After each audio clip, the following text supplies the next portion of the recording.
Hi guys, I'm posting this video up because you're about to see a Giants review that is downright comical.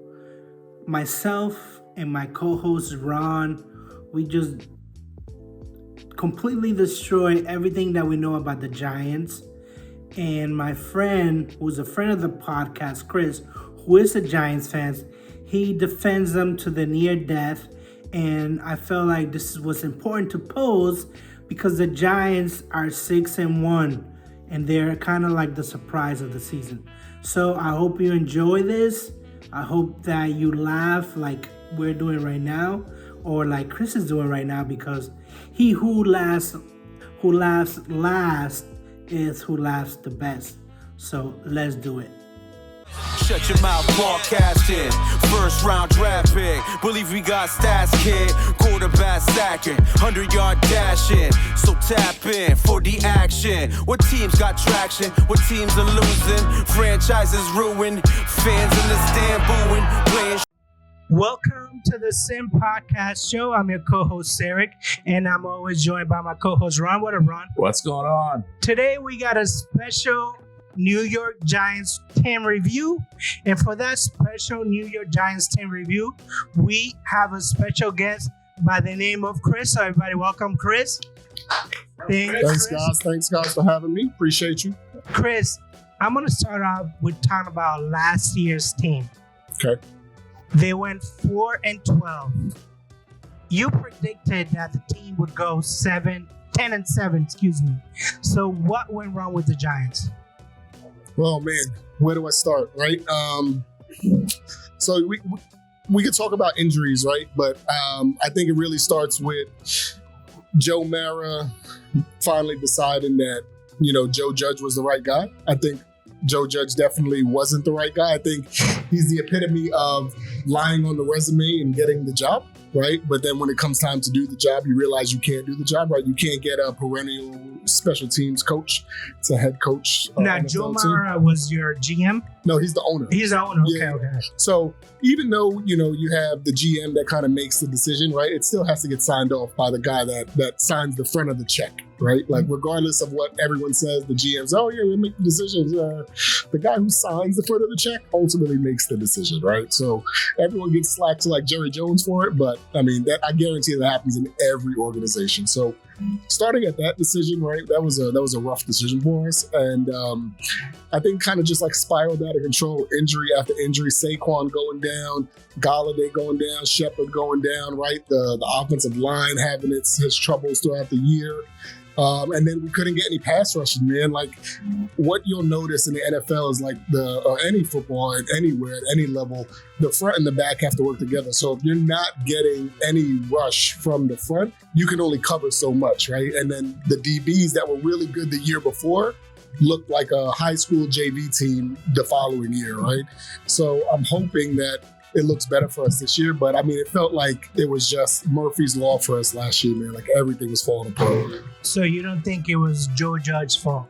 Oh, it was definitely Joe Judge's fault, right? But I think he got put into a position where he couldn't do it, and he lost the team probably halfway, 3/4 into the season, and that was it. Like I remember vividly them going for a quarterback sneak on 3rd and short on our side of the field. Like, what are we doing? Like closer to the end zone. Like, what are we doing out here, right?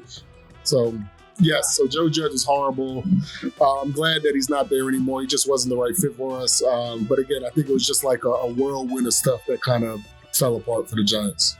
Ron, do you agree with that assessment? I think so, man. First of all, I didn't have them winning 10 games. I had them winning 6. And I thought, honestly, that they would outperform what I gave them. But they didn't. They actually underperformed, unfortunately. I think it had a lot to do, like you said, with Joe Judge. It has a lot to do with injuries, for sure, including Saquon. The dude can't stay healthy for whatever reason. But, we're starting a new season now. They got a pretty easy schedule. We were looking at it earlier. I think there's a lot of optimism.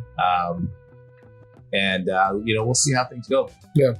I think strength of schedule for us this year is like top 4. So meaning that we have one of the easiest schedules. Yeah. So I'm looking forward to it. So that's why I'm a lot more optimistic now, right? Hopefully everyone can stay no injuries are coming, right? So if we can play that card really well, right, and we can keep Daniel Jones upright, there's been a lot of impact, or a lot of emphasis, I should say, on the offensive line this year.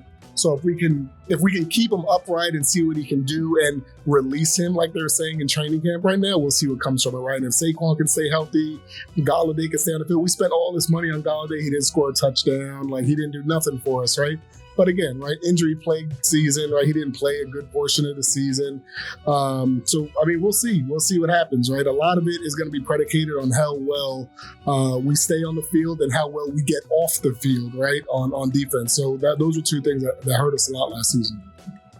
Listen, I did not follow the team as closely as my own team, or even the Steelers, or even the Bucks, right?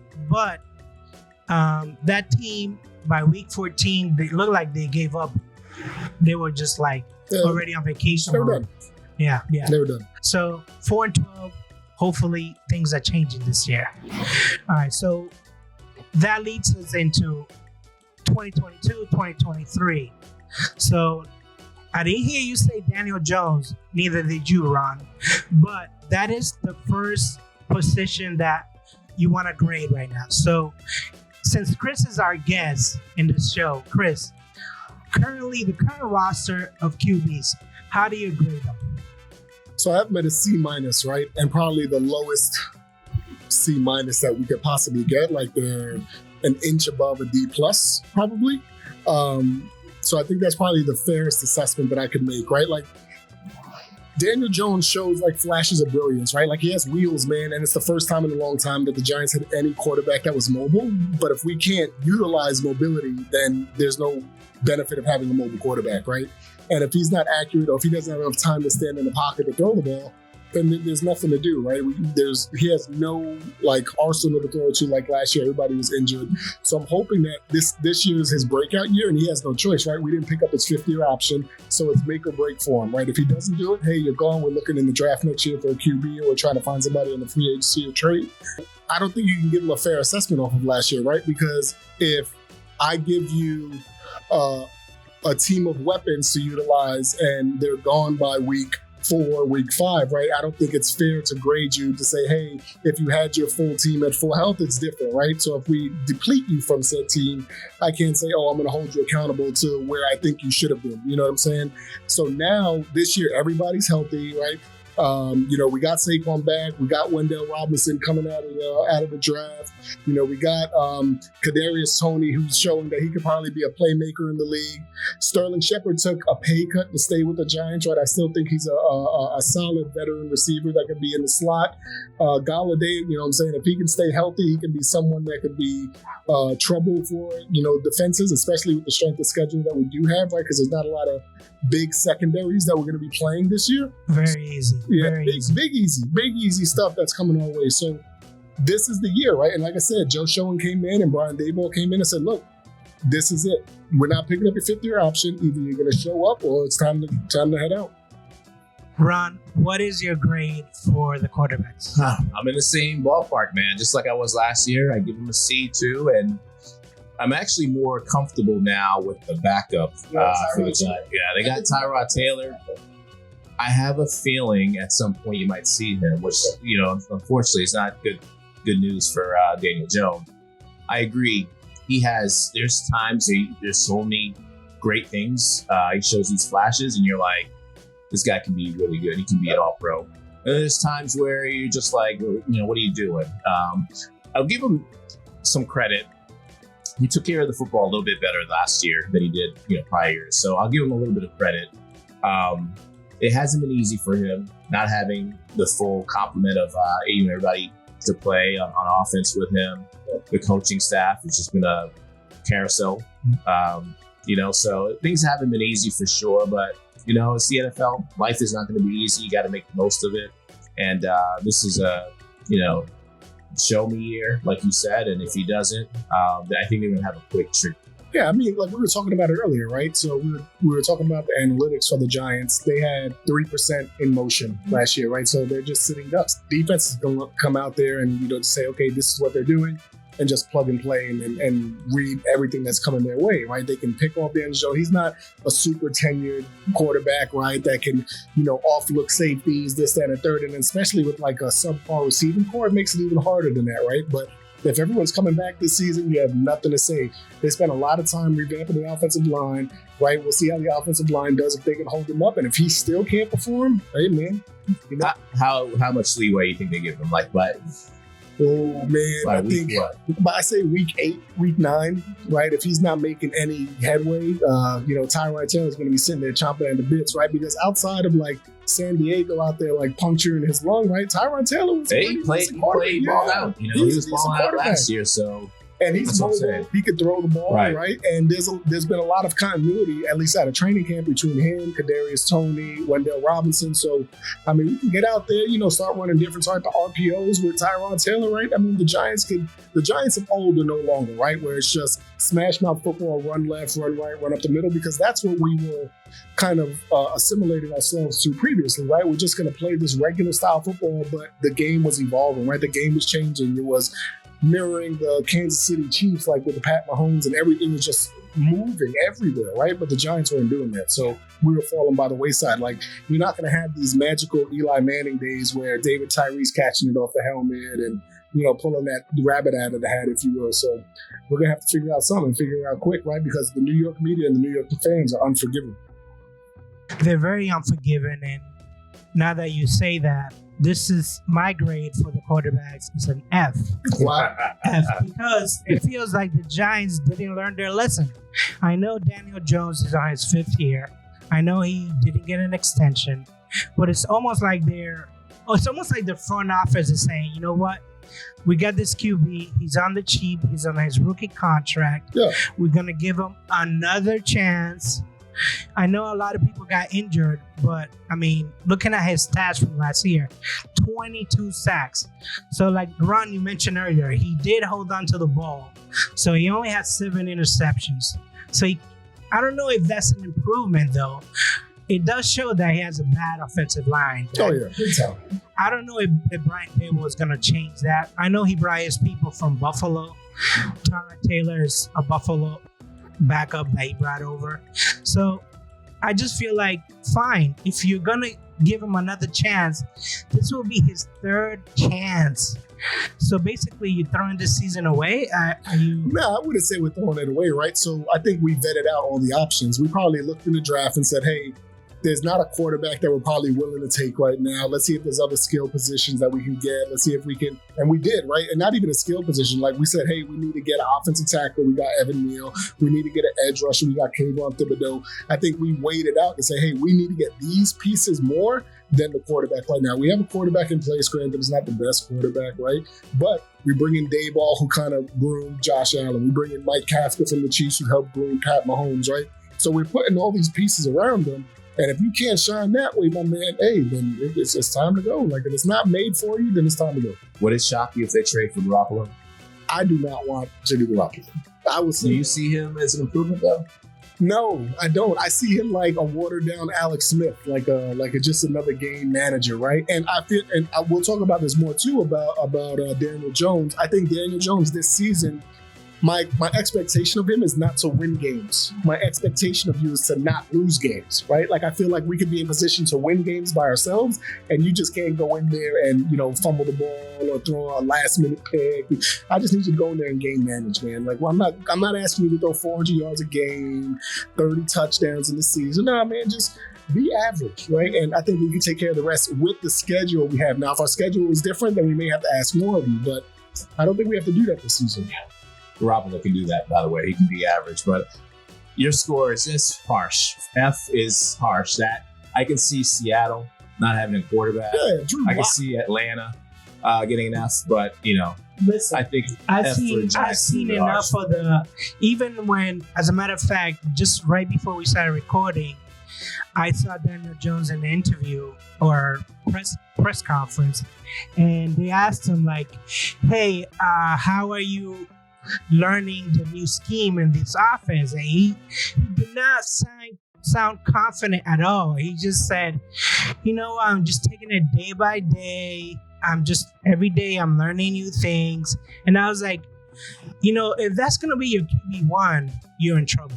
Well, you can't say that though, right? Because look at Eli when Eli was here, right? Eli was very right, Ben Stein, but I mean, when push came to shove, man, I mean, we took 2 from you, right? I mean, yeah, but this is not Eli Manning. This is Daniel Jones. I get it, but I mean, you can't base somebody off demeanor, right? Because demeanor doesn't necessarily mean you can have someone that's high power, high emotion, and not prove anything. You can have someone that's just really quiet and reserved and just put all the emphasis on the field. Now, granted, he's not doing that. Like Ron and I were saying, like he has flashes of brilliance, but then he also has things where you just like want to slap yourself in the face. But again, I think there hasn't been a lot of areas where he had all the pieces that he needed. I think we had like 22 different offensive line configurations last year. All of our, like I said, wide receivers are hurt. Not to mention we had Evan Ingrams that can't catch a cold in the middle of winter, right? Thank God he went to Jacksonville. But I'm like, now, hey man, this is where you're at. I mean, now you got to go with it. He's dropping passes there too. Oh my God! And they paid him so much money to drop passes. See, I don't see the brilliance. I see that he's definitely a player. He can make a football play, but I just don't see it. I think if you do end up with Garoppolo, it's actually going to be an improvement because, like you said, he is a game management. I don't know if Daniel Jones is a game management because he's a turnover machine. How can you call yourself a game manager if you're a turnover machine? I just don't think that, again, he just didn't have the right line in place to protect them, right? Because if you're standing there and your blind spot is not being covered and you're getting blasted and, you hike the ball, by the time you hike the ball, these defensive linemen in your face, it's a lot different. What he realized is ACC football is way different than NFL football, right? Like it's a completely different story. Like you're out here playing NC State and North Carolina and all these other schools when you're at Duke, Wake Forest. No, you're playing like the epitome of the greatest athletes in the NFL now that they're coming, right? The Aaron Donalds, the Chris Jones, all these people that are coming to get you. And if you don't have a solid line up front to protect you, you're going to be out of gas, man. And because if you look at it, I think he had more fumbles than he had interceptions, right? And I mean, that's a deer in headlights thing. That's him getting acclimated to the game, right? He held on to the ball more last year, right? He did a lot more. His trajectory is trending the right way, right? He's still not good, but he's not as bad as he was. And I think that's why the Giants brass gave him this last year. So in your estimation, Chris, when is Tyrod Taylor going to come in? Week 8. Week 8? What about you, Ron? That sounds about right. I don't want to necessarily give up on him. We'll talk about the schedule. We'll get to it in a little bit because the schedule is favorable and he could actually show up. But I say around by week 7 or 8, if he's not performing, they're gonna yank him. So week 8, Chris, what would be the Giants' record? Week 8 and Tyrod Taylor's coming in. Oh, if he's coming, like not what I have them estimated at, or if Tyrod Taylor has to come in at week 8. If Tyrod Taylor has to come in at week 8, I think the Giants are probably 2-6. I don't think they're going to be there at that point, right? I think our record will be better than that. But if the train is coming off the track at that point, they're going to pull up. All right, let's go through like some more positions real quick. Yeah, let's get to the next one, which is the wide receivers. What grade did you give them? I gave them a C, man, because I'm not able to fairly grade them based off of injuries last year, right? I do like how Kadarius Toney is translating to the league. I do like what I'm hearing about Wendell Robinson, but again, it's him going against our defense, right? So you can't really grade him too well off of that. Sterling Shepard took a step back. I think he's going to be more of like that veteran person to kind of help along the way. And then Golladay, again, I'm hoping that he's going to be able to take this year and kind of have that same trajectory to go forward because he had so many injuries last year, right? And he wasn't able to do anything for us, no touchdowns, anything like that. We're paying him a good chunk of change. So I got him at a C right now. Maybe closer to a C+, but kind of in that range. Ron, what's your grade? So I gave him a B last year. I actually gave him a B again. And I know they didn't perform well last year. Some of it was injuries, but assuming Golladay plays, he has a full season and Kadarius steps up a little bit and progresses. I think they can actually be pretty good. So I gave him a B. I gave him a B last year, but I'm just going to say this. How many receivers do you think went over 1,000 yards? None. How many receivers were in the Pro Bowl? So this year, I'm going to give him a C until that improves and I see a receiver that actually wants the ball and is going to produce. Listen, it's not because you could be a playmaker and have 200 yards, aka Jamar Chase. So it's not about playing 10 games or 14 or 16. You are a playmaker, and until that happens, I give him a C. Running backs, Chris, what did you give him? I give him a B, actually, man, and not necessarily more for Saquon, but for Matt Breida. Matt Breida is a beast, man, and I liked him when he was in San Francisco. I like him when he was in Buffalo. I think he is dynamic. There's talks of us trying to get who was the running back that we had last year that helped out when Saquon, but I forgot his name, but they're talking about trying to get him back. But hit a Saquon and Matt Breida in the backfield, I think that's a pretty solid backfield, right? That's a good 1-2 punch. Matt Breida is fast, man, and so if we can get him as a good solid third down back, receiving back, and kind of be able to give Saquon a little bit of rest, I like it, right? So I got him at a B. Ron, what do you give the running backs? We are on the same page. I gave him a B2. Breida is going to be a huge help. Saquon has to stay healthy. Let me just say that first, right? Because I honestly think Saquon is the best running back in the league. And that, I love Jonathan Taylor. I love Henry. But to me, when healthy, Saquon is the best. Now, Breida is a really good back, too. So if something does happen to Saquon, Breida can step in a little bit and play. So I think they're in really, really good shape with their running backs this year. I'm looking at the injury report for this week for the Giants, and they already have Sterling Shepard that's questionable for week 1. It's almost like the same cycle all over again. He's questionable. They have the tight end, Ricky Jones, questionable for week 1. So they're not even going to bring their A game against Tennessee. So it's just not a good start. But let's just go back to the roster. So running backs, I gave them a B last year. Then Saquon got hurt. So this year I gave him a C because to me, even though like you mentioned, Chris, they did bring in Breida from Buffalo, right? Yeah. Another Buffalo. Come with me, Brian Double. Another Buffalo that player. Always happens. That always happens, right? But again, it's just to me. In Saquon, I was reading that he's like, I don't want anybody on the Saquon bandwagon for this year. I'm like, dude, you haven't shown us anything. Your rookie year was sterling. I mean, you were awesome your rookie year. Then you fell off with the injuries. So I give him a C because to me, he's just not very dependable. And I think Breida is going to have to step up. What I want more from Saquon, if I can ask anything of him, is don't dance in the backfield, man. Just hit the hole.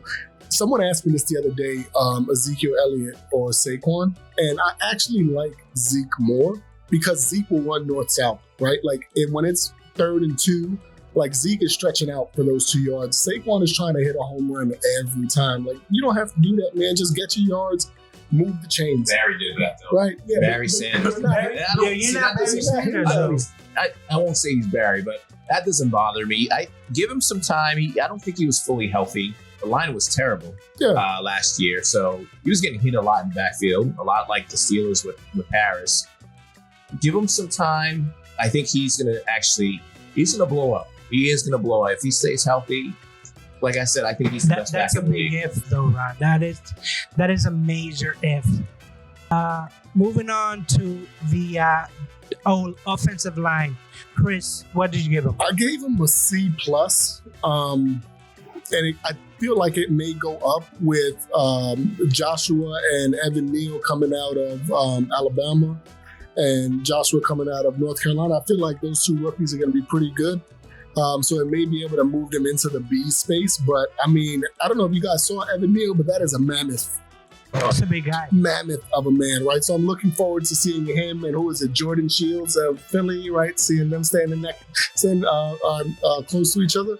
So, but yeah, man. So I got him in the C plus range, right? Because I think they're going to make a good change from where they were last year. And with Andrew Thomas and Evan Neal on the ends, I think that's going to be pretty big for us. Yeah, same grade for me. I had them in a D last year. I thought they were terrible. This year, they made it a focus on the offensive line. I think they did that this year. Well, whether or not they gel right away, we'll see. But they're certainly heading in the right direction. Yeah, I also gave them a D because, again, this is their performance on last year, and last year they really stunk up. Although I do agree, Evan Neal, when I look at his stats, he's 6'7", 350 pounds. Oh, he's a beast. He's a beast. So, is he going to make a difference? Yes, of course he is. But is he going to make the difference? I don't know. We remain to see that, right? So, I'm going to give him a D. Based on the performance last year, I know this year is going to be different, hopefully, but for now, I'm taking with a D. So moving on to the defense, and this is where you guys hired Martindale from Baltimore, right? Yeah, Kayvon is going to be. It's interesting. Like, there's people who are completely against him, and then, there's people who are like, he's the best outside linebacker coming out, the draft. So it'll be interesting to see how he does. I gave them a C, and that's actually an improvement what I gave them last year. So I think they have a chance to be good. They are young. It's going to take some time for them to gel as well. We'll see how they mature throughout the season. I don't think it's a bad group though. So, I think they can do well. Yeah, last year I gave them a C, and this year I'm giving them a C. But I almost want to give them a B, only because when the defensive coordinator last year was Patrick Graham, but he went over to the Raiders. They just snatched him up. But I feel like Martindale might be an improvement. Yeah, because we blitz. Martindale's going to blitz. He's going to blitz and blitz and blitz. Patrick Graham sat in zones all day. Like, when we played the Chiefs, like, we actually had a chance to beat the Chiefs last year, but we wouldn't blitz. Like, we let everything come under us. Everything was coming under us, and they just marched down the field. So there was no big plays, anything like that, but we wouldn't get any pressure because there was a fear of our DBs getting beat. With Wink, he's like, we're going to bring the noise, right? Either we're going to get them or they're going to beat us. One of the two, right? So it's 50-50. And I like that. How's Kayvon been doing? He's good, man. So there's been a lot of fighting, and not like fighting, but between him and Evan Neal. So it's like steel sharpened steel, man. So I'm really excited about it. But he's good, man. They gave him slack on one drill, like it was like a rip through drill, and he slipped. And they're like, "Oh, this is the first round pick you guys picked," but he just slipped. Man. Yeah. It's like it rained the day before, but. I mean, haters are going to hate on him for whatever reason, but he's a beast, man. He's getting mentored by Strahan, right? So if you're going to have anybody in your corner, you might as well have 92. What do you think of his personality? I think it's generation based, right? Like, he's the young, flashy kid, right? And you just look at him at the draft, right? Like how he was. Look at his suit. Like, he had all the rhinestones on it. I honestly think it's perfect for New York. Of course. I love it. For sure. Right? He needs the spotlight and the limelight and all. He's the perfect person to be there, right? I think he's going to be fine. I think he has too much confidence to fail. He's going to be just fine. He's a beast, man. I think that's a great pick. He's going to ball out. So you're buying the Kayvon brand? Yeah, I am. I'm all on board. All right, let's move on to cornerbacks. Chris, what did you grade a cornerback? Oh, man. Last year you gave him a B. Yeah.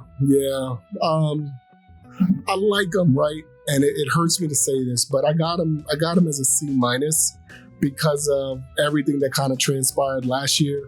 We lost some players from last year this year. We lost this dude. He went to the Eagles. I forgot what his name was, but he went to the Eagles. So I got him as a C. And we still have Adoree Jackson. We got Julian Love. We still got Darnay Holmes. And then we just picked up Cordell Flatt from LSU in the draft. So it's a younger group, right? So we'll see what comes from it. So I got him as a C-. So they'll be better if our front seven can get pressure on the quarterback. If we can't get pressure on the quarterback, we're going to get scorched, man. We were getting destroyed in the passing game last year. We just can't afford to happen again. Ron, what'd you give him? I gave him a C, and I think honestly I may have been a little bit too generous here too with the secondary, but I agree with everything you said. One, they're young, but they're talented, so they have to have pressure, and I think they will this year. And if they can get some pressure up front, I think they'll perform a lot better than they did last season. So, yeah, I gave them a C as well. Everything that Chris mentioned, everything that Ron mentioned, It's all combined. They're young. It's a young nucleus. They're still learning. Although I think that having Martindale as their defensive coordinator, he's going to say, guys, I'm going to make it easy for you. I'm going to blitz. I'm going to make the quarterback just throw the ball away, and it's going to fall right into your hands. So, fun fact, Xavier Mckinney is wearing the comms this year, so it's not going to be any of the linebackers. So Wink is going to be, and the defensive coordinator is going to be calling the plays. So he wants everyone 12, 15 yards deep to be able to see the field. So I honestly think outside of Kayvon, Xavier Mckinney is probably one of, if not the best player on our defensive side of the ball. Big Cat is kind of up in the air, and then Dexter Lawrence, I think he's pretty solid too. So if I had to pick the top two defensive players on the team, it's probably Dexter Lawrence and Xavier McKinney, and I think that's why they gave him the comms, right? So because he can see everything. Well, Xavier McKinney plays safety, right? So what'd you grade to safety? I got them at a B. I think that's why I had him at. Yeah, I had him at a B. I think he's pretty solid. I think did he go Pro Bowl last year, or he was alternate or something? Giants did not have. No, we didn't. Evan Ingram went Pro Bowl last year. Oh, he did a Mac Jones. Wow. Exactly. How is beyond me. That's great. But Xavier McKinney is solid, man. I like him a lot, right? I think we got a steal in the draft when we got him, right? And I think he's going to be really good. He's definitely one of the top safeties in the league, in my opinion. And, unbiasedly speaking, Giant fan or not. And I think that's why they put so much stock in him, right, to kind of run that defense. So, yeah, I gave that group a B. Ron, what'd you grade him? Yeah, this is where we kind of disagree.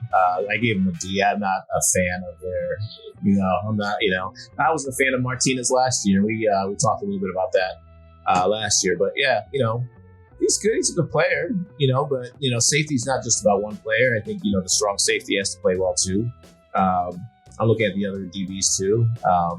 I just don't think they're that special. So, I'm with Chris on this one. We actually agree. I give him a B because I really like Xavier and Peppers. He was injured, and for some reason, he's now on the Patriots. I don't know what happened. I don't know if Joe Judge has something to do with that. He talked to Bill Belichick and was like, "You need to get this guy on the Pats." But I didn't think Peppers was a great football player. I think he can do some good things, but I just never, thought he was that good of a football player. What's your opinion on Peppers? I think he's mediocre at best, man. I don't think he's a game changer. Yeah, me neither. I mean, when I watched Giants highlights, there was never one where I wow, Peppers made a great interception or tackle or whatever. Yeah, he's a good special teams guy, right? But other than that, I think he peaked in Michigan, right? And that is kind of where it stopped. Yes, yeah. But he's one of those guys that we were talking about earlier, right? He's super, his motor's high and he's high emotion and this, that, and the third. So when you look at him, you're like, oh man, he's probably going to be really good. Right. But not. But you never know because Belichick likes the athletic kind and he kind of doesn't give you too much of a scheme. So maybe, I don't know. I'm with you, Ron. Maybe a change of scenery might do well, but we never know. Chris, what did you give the D-line?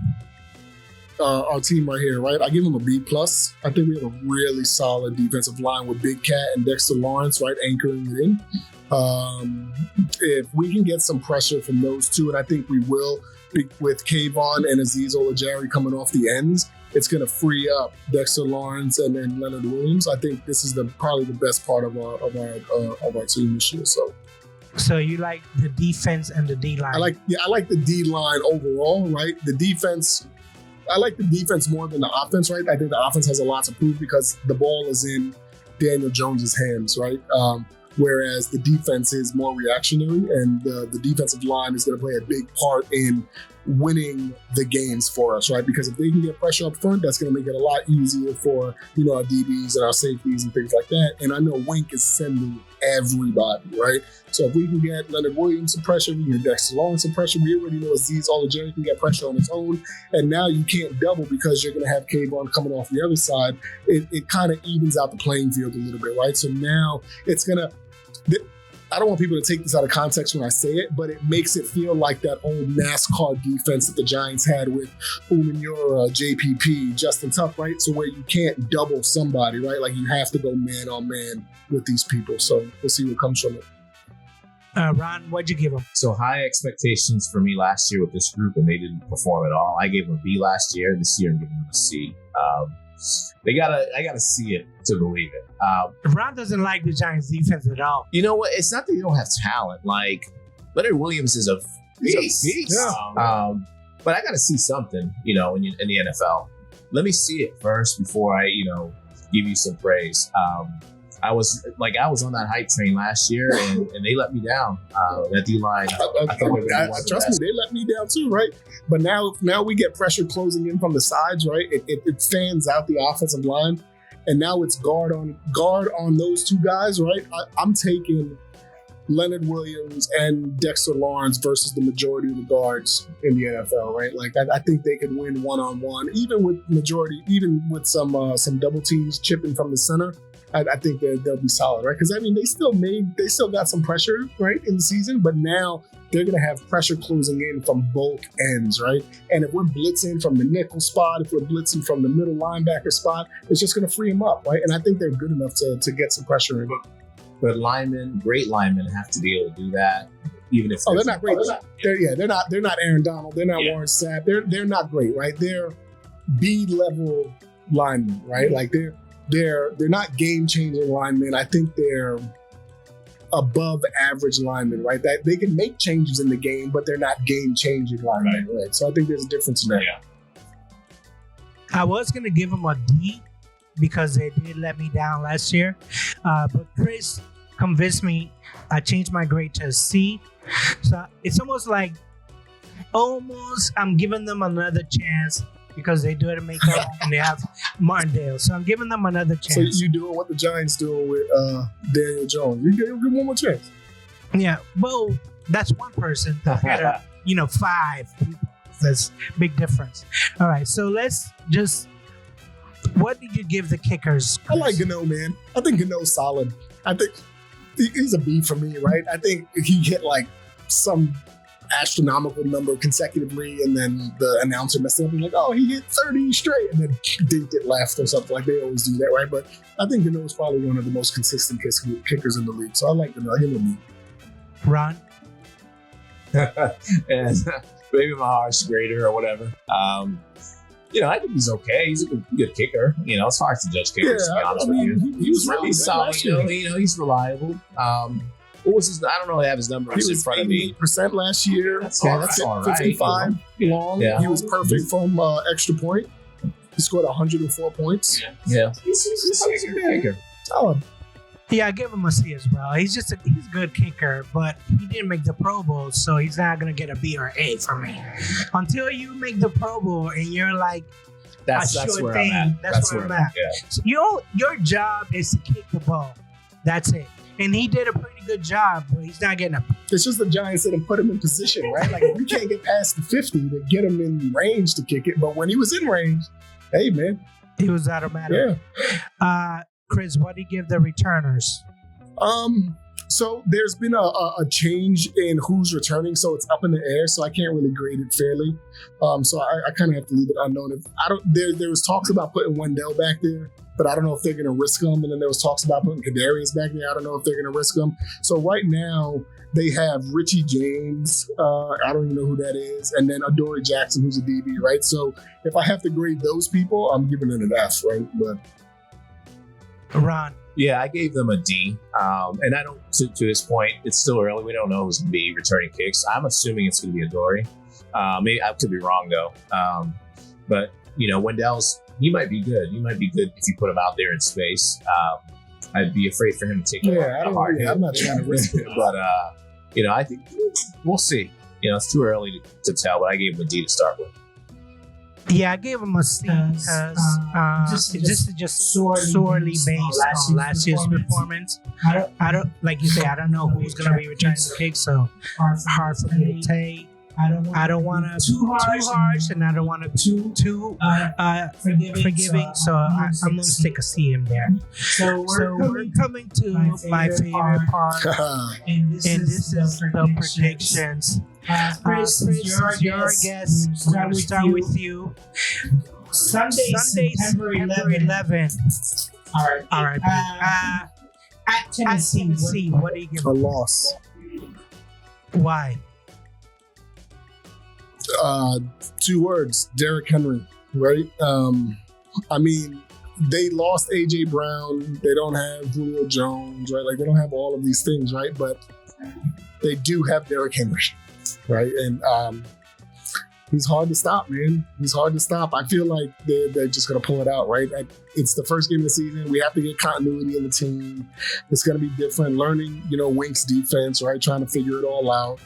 And again, it's Derrick Henry, right? Like, you don't sneeze at Derrick Henry, right? And when he starts running downhill, it's really hard to stop that man. So, yeah, I give him an L. Ron? L. Yeah. Ron, do you have any reasons or the same reasons? The same reasons. Although, I'm a little bit suspect of Tennessee's offense this year. I still think, with Derrick Henry, like you said, it's going to be a little bit too much for the Giants to pull out a win on the road for week 1. Yeah, I agree. I agree with Chris. I agree with Ron. Derrick Henry. I've seen his Instagram workouts. I couldn't even dream of doing those workouts. Well, he's a beast. September 18th, Carolina at home. What do you give him give? a win? You got a W? What do you I got a W too. I don't even know who the quarterback is right now for Carolina. Yeah. I give him an L.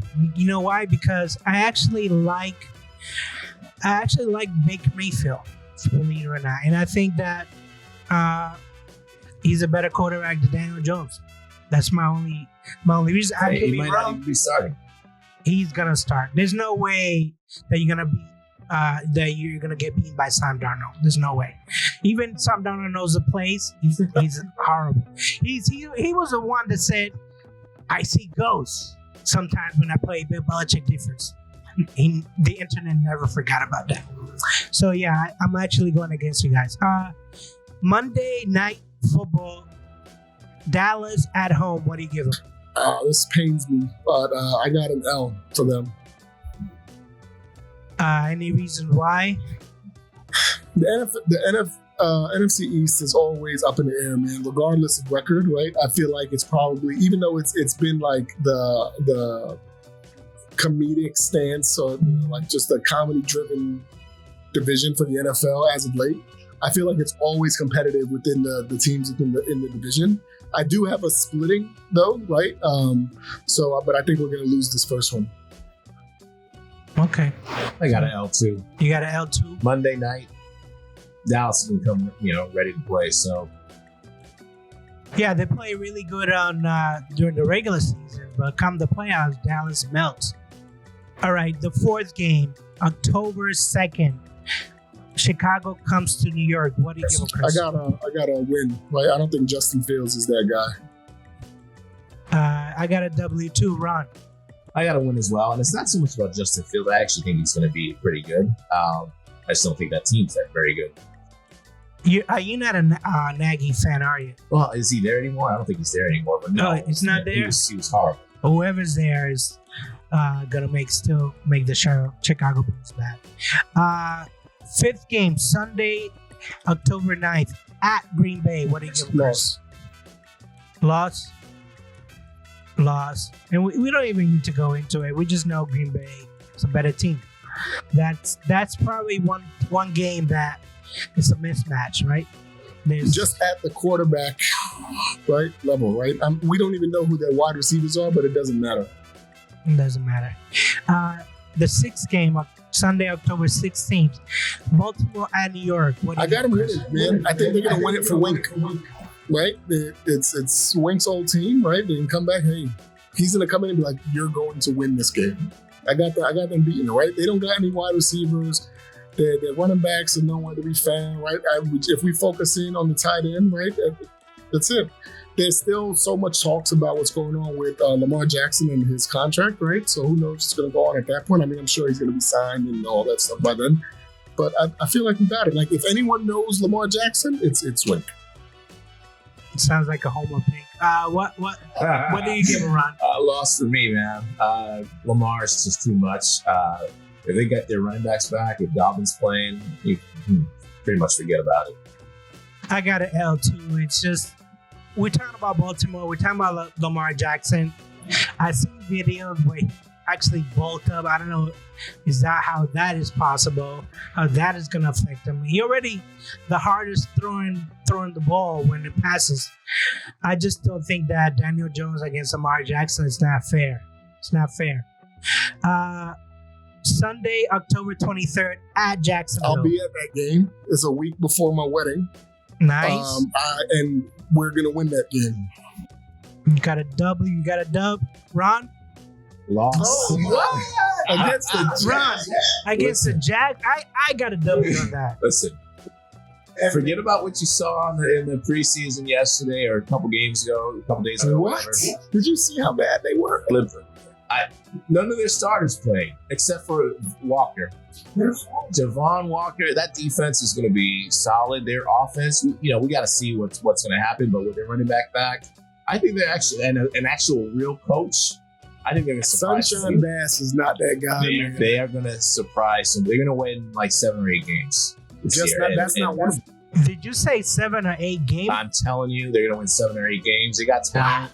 They were so dysfunctional. Play Madden with with the Jackson. I'm telling you, watch out. Watch out for the Jacks this year. I'm giving them an L. All right, one quick one.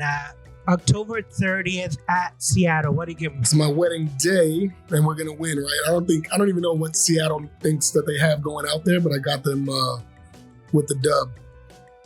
Yeah, they better win this game. I got to win here.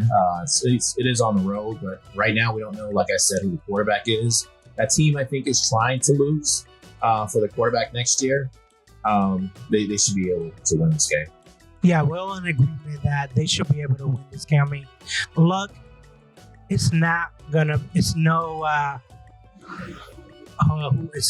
Wilson. So yeah. Yeah, and then there's, depending on who you listen to, it might not even be Lock playing. It might be Geno Smith. They seem to like him a lot, and if that's the quarterback they're rolling out there, then good luck winning a game. Hey guys, thanks again for watching. Don't forget to like and subscribe.